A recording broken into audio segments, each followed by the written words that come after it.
ఆరోగ్యానికి ఎంతో మేలు చేసే రాగి పిండితోటి మనం రెగ్యులర్‌గా గోధుమ పిండితో చేసుకునే చపాతీల కన్నా సాఫ్ట్‌గా, పూరీల్లాగా పొంగుతూ గంటలు గడిచినా గూడా దూదిలాగా మెత్తగా ఉంటాయండి. పళ్ళు లేని ముసలివాళ్ళ నుండి పసిపిల్లల వరకు ఎవరైనా సరే ఇష్టంగా తింటారు.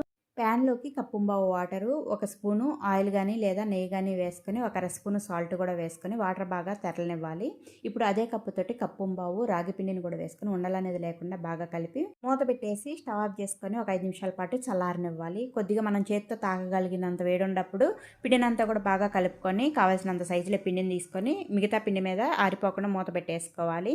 పిండిని చల్లుకుంటూ చపాతీలు రుద్దుకున్న తర్వాత మనకి చపాతీ రౌండ్‌గా కావాలంటే అంచులు షార్ప్‌గా ఉన్న మూతతోటి ఈ విధంగా కట్ చేసుకొని తీసుకోవాలి.